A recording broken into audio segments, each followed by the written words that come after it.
So the HGPCA Prix 66 Grand Prix cars, it is start as you finished. So John Spears starts at the front of the field in the Maserati, but behind him, mid-engine cars, Sam Wilson's Lola, the Coopers of Charlie Martin and Rod Jolly, the Brammer Tim Child, the front-engine Curtis with Geraint Owen. That Indy 500 Roadster actually was very nearly third, but Nick Fennell, or one of the other Lotuses, I think it was James Dentiacci, understeered wide in the complex and nudged him off track when he was going for third. He ended up down in sixth, but there was 4 front-engine cars in the top 12. In those greasy conditions, 5 in the top 14, and then the Cooper Bristols were probably further up the order as well than they would have expected to be had it been dry. So what we're likely to see today is the rise of the mid-engine cars, with the driver in front of the engine. The balance, the dynamics of the car is better. They are a bit more twitchy in the wet, which is why the front engine cars went so well. And there are some oddities here, the unique Assegai and the Netuar Peugeot.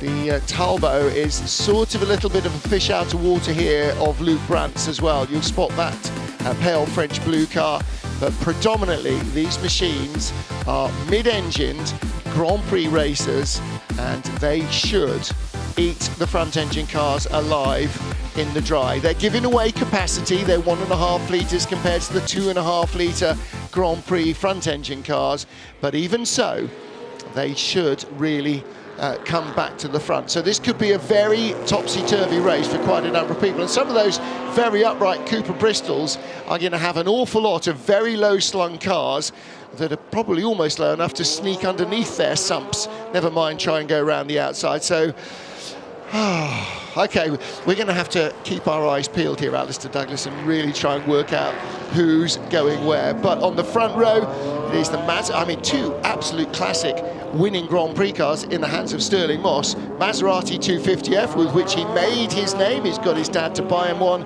And then the Lotus 18, the sort of car with which he won the Monaco Grand Prix. And then behind, a row of Coopers, the Brabhams, the Curtis, the great big square sort of deep plum and white Indy Roadster, designed to turn left for 500 miles on bricks.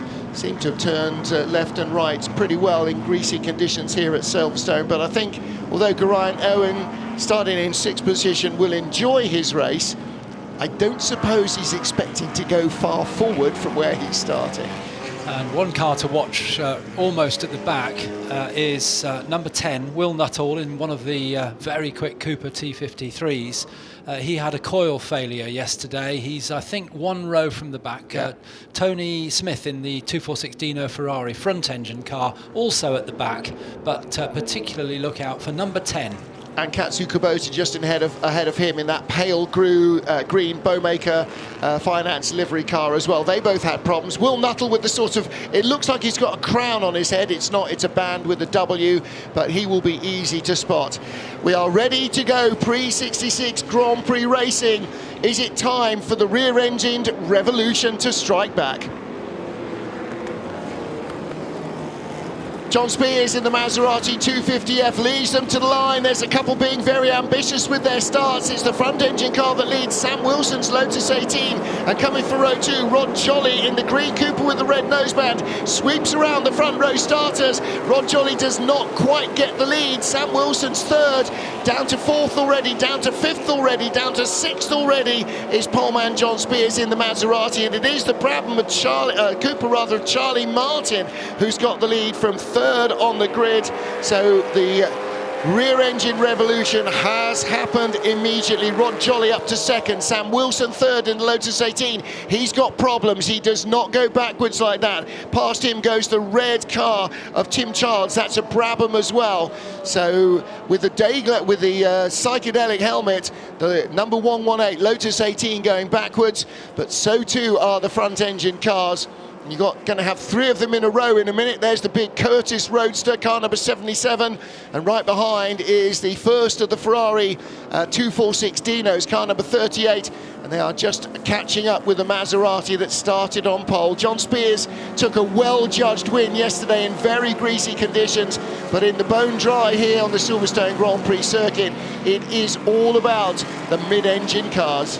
And Charlie Martin, excellent start there from third on the grid, and he's already got a bit of a gap to the second placed car. But I noticed John Spears and Geraint Owen taking a very wide line. I think they knew that they were going to be passed at the start, but now they've kind of settled into a decent position. They'll be a little bit more aggressive, I think, with defending their positions as we go into the second lap of the race. Pale blue car with the red noseband that looks like number 10 but is in fact number 101. That's Tom Dark in his T51 Cooper, the Beetleback Cooper, one of the earliest of the mid-engine cars. And that high rear back very soon displaced as Cooper lowered the engine a fraction to give them more top speed. Here, car number 29, moving up through the field quickly as well. That's Nick Fennell in the Lotus 25, one of the most successful of the early Lotus brands, and of course forever associated with Jim Clark. And about halfway around the track on the first lap where we are, we counted Will Nuttall, his 26th place from 39th on the grid, so already taken 13 places. Probably going to be a few minutes before we see him starting to close on the front runners. Of course, his pace will be pretty much what theirs is, but he's got an awful lot of real estate to cover. And the top four going away, Charlie Martin, Rod Jolly in third place is Tim Child, and fourth place with them goes Sam Wilson, and here comes Sam Wilson up to third, gets by the red car of Tim Child. So the Lotus 18 driver, that familiar Lotus green with the yellow wobbly wheels, hadn't quite developed the yellow centre stripe by this stage. The Lotus 18 still a space frame chassis with separate body panels, which is how Stirling Moss could have them removed for the Monaco Grand Prix. But two cars further back, the ultra-low Lotus 25, you can barely see it behind Tom Dark's car. That was the first of the real successful monocoque Lotuses. There's another 18 in strife, facing the wrong way and now getting going. That's James Hagan. And at the end of the first lap, in 16th place, Will Nuttall, so he'd taken another 10 places in the second half of the lap, and he's now up to 12th place. Nick Topless going with him. Katsu Kubota's about 3 or 4 cars further back, and Tony Smith in the 246 Dino not making the same kind of progress with that front engine car. But here's Tom Dark, a well-known Bugatti preparer, but also enjoying driving this Cooper. And there is the Lotus. Again, look, the front engine cars, the mid-engine cars are about half their height. The Lotus is half that height again. I mean, it's barely further off the ground than the Formula Junior car because it's so similar to what those Formula Junior chassis were like that we saw first thing this morning. And the Lotus 25 that we're talking about there is one of the cars driven by Jim Clark in period, really made his name and stuck with Lotus, of course, throughout his race career. And the number 29 car of Nick Fennell, one of those cars. In fact, Nick wears the dark blue helmet, very similar to Jim Clark, although Jim had a white peak and an open helmet. Full face didn't exist in the early 60s. As we see the leader coming through the long right-hander at Club Corner to start another lap. That's Charlie Martin, and the gap first to second, 2.3. Charlie sets the fastest lap of the race on that lap, 2:19.8. So he's, despite the fact he's in the lead, he's pulling away from second place Rod Jolly. Tim Child in an ex-Jack Brabham and Graham Hill car, both won races in the red and blue Brabham, number 76. So very, very, there it is in fact on screen, battling hard with Sam Wilson, who's got through into third place. So Sam Wilson's taking the Lotus 18. Sam just making that pass, but despite their battle, they are catching Rod Jolly. Little lock-up, big lock-up in fact from Tom Dark, and around goes car number 29, Nick Fennell in the Lotus 25. And in fact, that's more than just a lock-up. Tom Dark is smoking as he comes off the corner as well, and that's not spinning up the rear tyres. Cars don't have the power for that. It looks as though he's got a little bit of an oil surge issue in that car. Yeah, smoking in the corners. I sense that he might be in all sorts of trouble at the moment. And as a car preparer himself, I'm sure he's got some fairly finely tuned spidey senses that are picking up that all is not well. The car is definitely not behaving as it was. The leader's gone through, Charlie Martin. There's Rod Jolly and Sam Wilson with his head down and charging, but still Tim Child goes by him again. Squabble for third place is closing though on Rod Jolly. Rod was barely 2 seconds in front of them. What they actually need to do, this pair, is just settle down, even for one lap. That would make a big difference. They'd close. Fastest race lap no longer with race leader Charlie Martin. It's now with Will Nuttall, who is in 9th place and lapping quicker than anybody, including the race leader on that last lap. And Sam Wilson got past Tim Child in the middle of Beckett's, but Tim got back on the exit through Chapel onto the Hanger Straight. So the Brabham ahead of the Lotus once again. What a great battle they're having. Yeah, absolutely. And I do think if they settle down, they will catch Rod Jolly for second. You know, neither of them wants to concede because they don't want to be not third. But if they concentrate on catching Rod Jolly, these two could both finish on the podium. But they've got to get to him first. The gap was 2.1 seconds at the end of the last lap, and both of them actually lapped 2 seconds slower than Rod Jolly, or nearly 2 seconds slower on the last lap. And as they have stopped dicing a fraction, the gap has eased out to just 2.6 seconds. So they need to just settle down, go together, and the two cars together, they sort of help each other in the airstream. They will go quicker than Rod Jolly does on his own, and then they can start to have another scrap, but it'll be a three-way battle for second place, and who knows, if something happens to Charlie Martin, potentially more. Will Nuttall coming across the line in 8th. He's 5 seconds behind the Nick Fennell and Tom Dark battle, and that is coming down the straight. There's Tom Dark. Now he's dropped away from Nick Fennell, and there in the background, just coming into shot, that is Will Nuttall. And so from all but last on the grid, 39th position. And he was about 5 seconds quicker than the cars in front that last lap. So that is just barking. Absolutely barking. And Tom Dark, I don't know how this car is continuing without flashing big lights up at him. It could be a transmission smoke there as he came through. Well, possibly. boy, you'll smell that, won't you? Because that is the most disgusting smell, hot transmission oil. And here, Rod Jolly being caught by Tim Child. He's not taken Sam Wilson with him, and Wilson's now got problems of his own because Nick Fennell's caught them. And here comes Nuttall, 7th place at the moment. He'll be by Tom Dark. Yeah, he was 4.9 seconds quicker than Tom Dark on the last lap with another fastest race lap.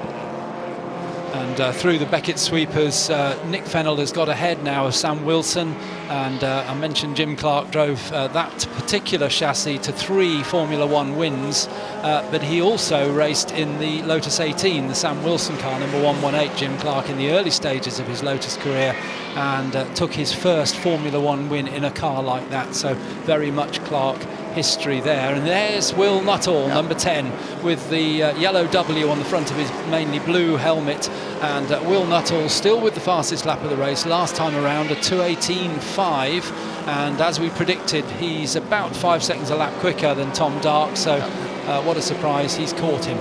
All over the back of Tom Dark now, and the Cooper behind its older cousin. And it's in that very familiar, really dark British Racing Green Cooper livery with the white stripes, the twin white stripes that everybody is so used to seeing on Mini Coopers. Well, this is where those stripes originated, all over the back of Tom Dark.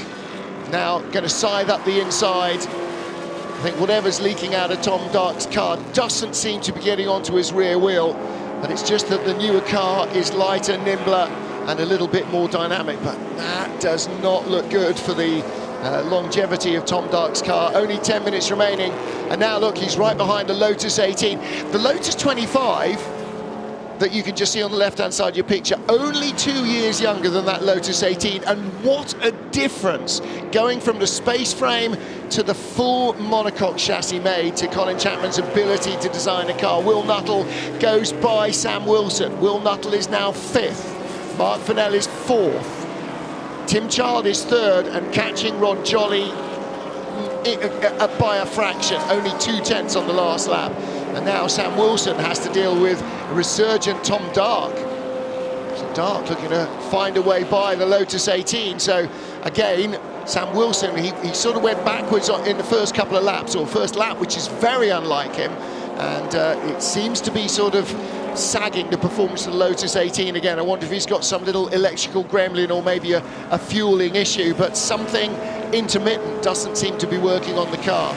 Meanwhile, Nick Fennell, who started, let's remind ourselves, where did he start on the grid? In 8th, is just trying to hold off Will Nuttall, who started in 39th, 31 places behind the younger Lotus, and is now ahead of him. Failing to hold him back, so Will Nuttall up 35 places so far in this race. It's not out of the question. In fact, I think it's quite likely that he'll finish on the podium the way he's going. His next target is Tim Child, isn't it? Yes, there's Tim Child in the red Brabham with the green nose cone. And honestly, if this had been a 25-minute race, I would be going down to the bookies now to get money on him to win this, because there is Rod Jolly, car number 2 in 2nd. There is Tim Child, the red car with the green noseband, in 3rd. So he is almost up, not just to the podium, but almost up to 2nd place. It's 6 seconds, or nearly 7 seconds, from Rod Jolly to race leader Charlie Martin. That's probably a tall ask, because he's got to get by 3rd, which he's and done, then catch 2nd and get by him, and then he'll have about 4 minutes. Whoa, and a spin behind. That wasn't, it was for now. He loops the Lotus 25 around, and that will cost him 3 or 4 places potentially. So there's Rod Jolly, car number 2, in 2nd. There's Will Nuttall, car number 10, in 3rd. Tim Child, car number 76, in 4th. The red car with the green noseband. But it is the Cooper liveried number 10 Cooper of Will Nuttall that is just absolutely making insane progress in this race. And he's come up now behind Rod Jolly in the similar Cooper T53, so very, very similar cars these as they go up to Cops Corner. Will goes to the inside, Rod looks across. Rod Jolly just waved him by. Come on, mate. If you're quicker, and you are, off you go. And you know, they're racing for fun, they're racing for enjoyment. This is not trying to win a Grand Prix or trying to earn themselves a drive for next season. That was a proper hands up in the air. Yeah, bang to rights, off you go. You are driving absolutely insanely quickly. I'll just try and hang on to the podium here, whatever happens in front of me. And there at the bottom of the shot, going out to shot, was Charlie Martin, the race leader. And here comes the man who might just win this from 39th on the grid. Wow.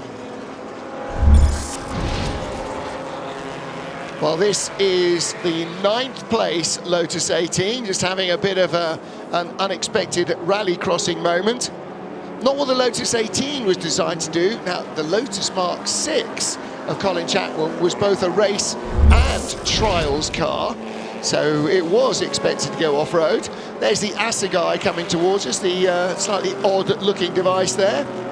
And here is the slightly quick-looking device, the Lotus T53 of Will Nuttall. The lead over Rod Jolly was 7.6 seconds.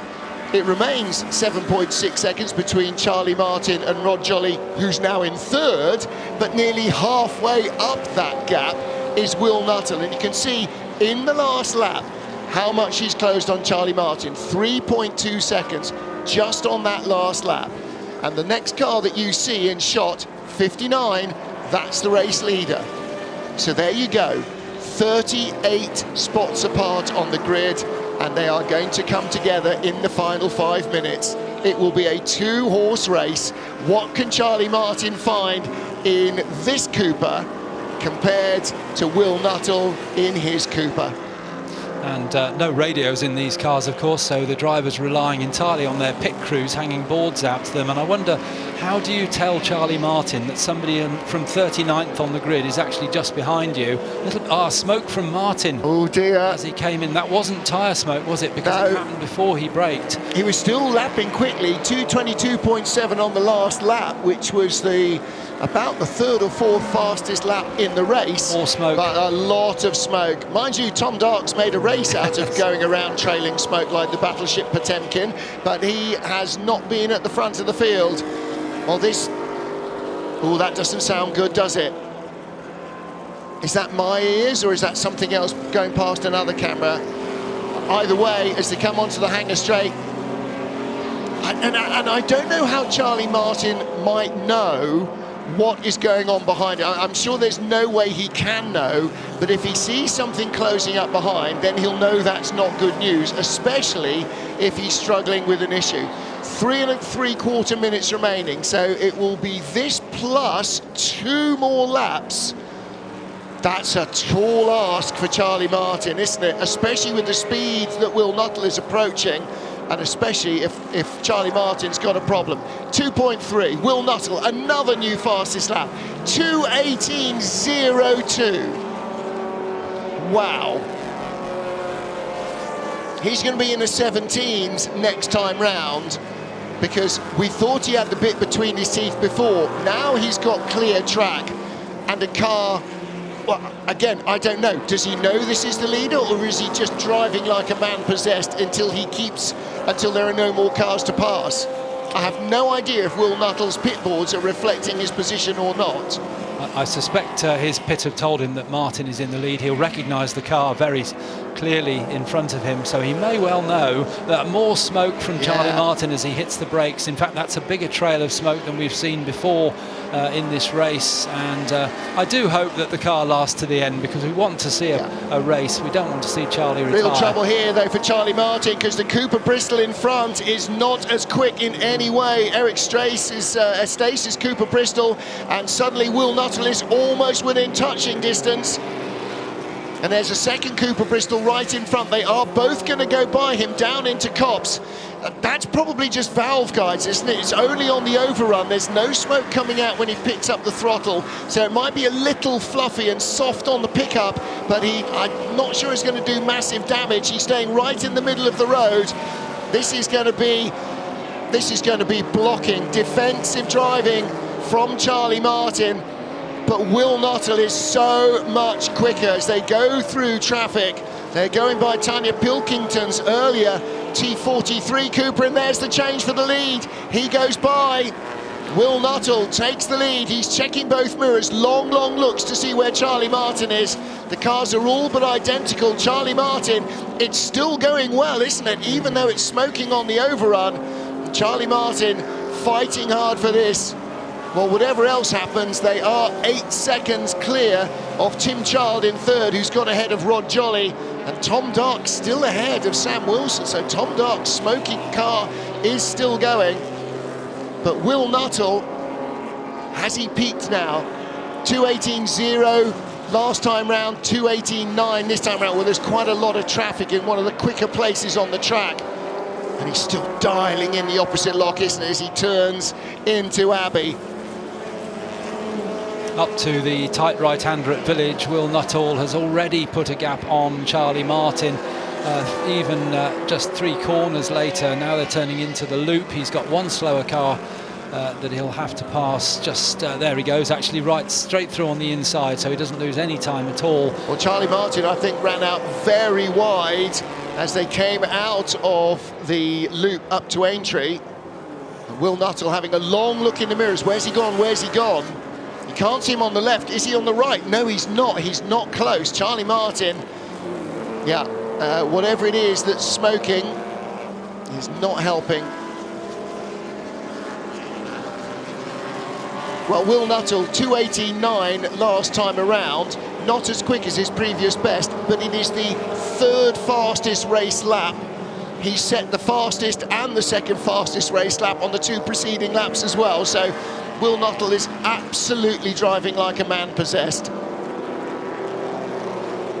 There's a really close battle behind Tom Dark. Rudiger Friedrichs has gone by him, so Rudy's moved up into 6th.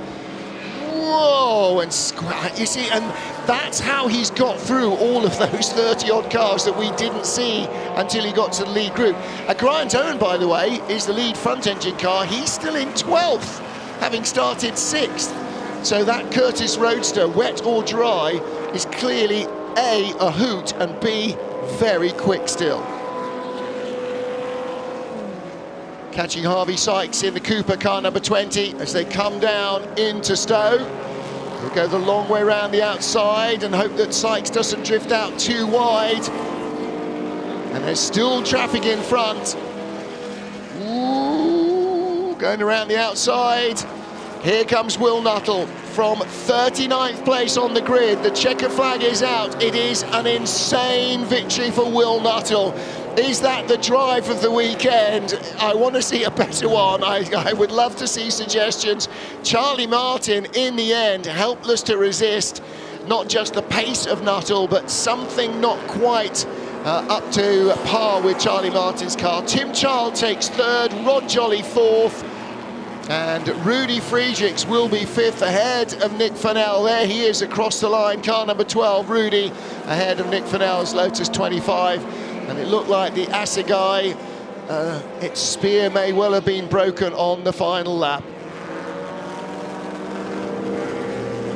In amongst the mid-engine cars, Geraint Owen, 11th place. It will be, I think, possibly at the line. But in the top 12, well, it depends what happens. Here's 18, Clinton McCarthy. James Denty right behind, 121 right at the line.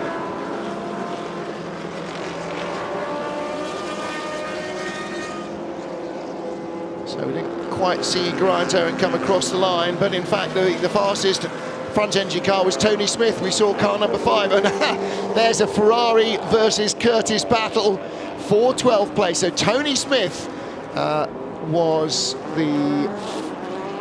Oh no, so had he been lapped? No, Tony Smith was not, car number 5 was not, his Ferrari was not the top front engine car.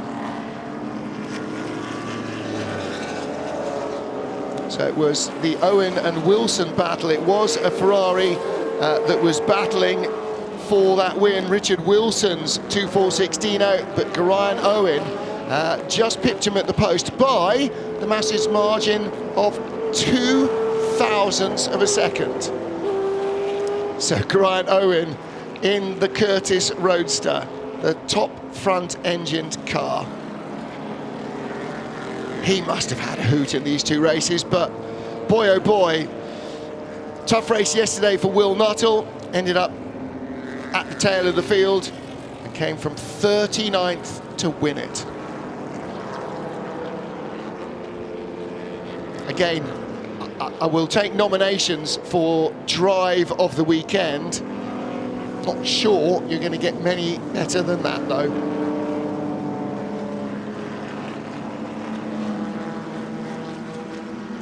Final word as we get to 5 p.m. is that the shopping village will close at 6 p.m. today. Don't forget, there will still be food and drinks available, but shopping village closes at 6.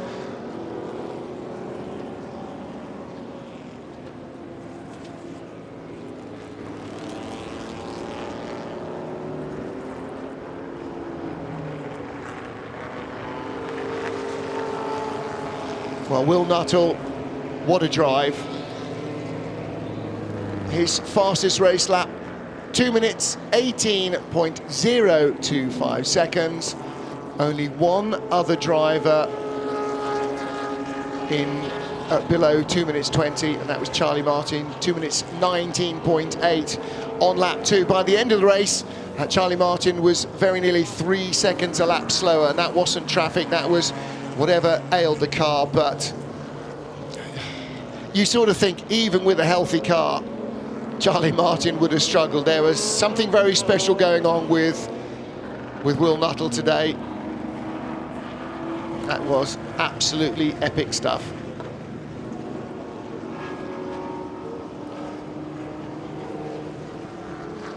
Bryn Lucas is down there. Oh, that's better.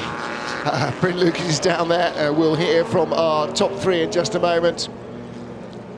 Will Nuttall, Charlie Martin and Tim Child.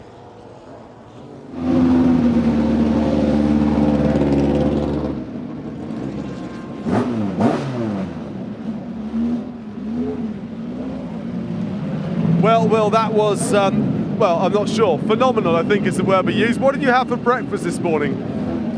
My frustration from yesterday. It was remarkable. You started 39th on the grid. With 7 minutes to go, you're up to third.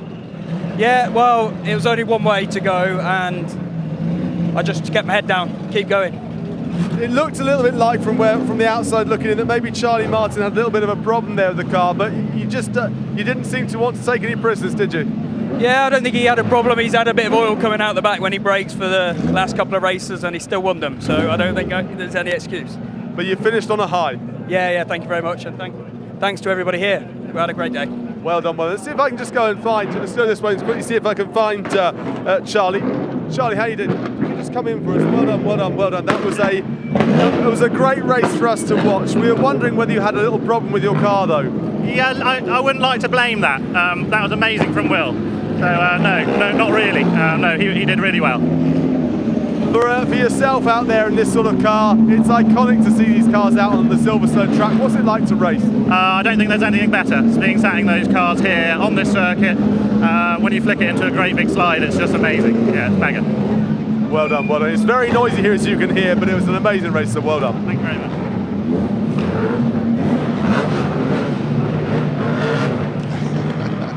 I'd like to blame the smoke from the car, but I can't. It was Will. Will was definitely the car. And actually, that's sort of the answer I was expecting to hear. What gave you the motivation? The frustration of yesterday. Will Nuttall, 39th to first. Charlie Martin made it all the way up from third to second. And Tim Child took the third place ahead of Rod Jolly, Rudy Frugic, who had a great drive through the field, and Nick Fennell, despite a spin in the Lotus 25 R5, the ex-Jim Clark chassis. Grant Owen, the top front engine car by 0.02 of a second from Richard Wilson's Ferrari 2416. And Katsu Kubota, remember I told you to watch for him coming through the field, didn't quite get onto the podium, but his Lotus 24 ended up in 13th place ahead of Nick Topless. So some fantastic racing, a mixture of classic front engine and rear engine cars.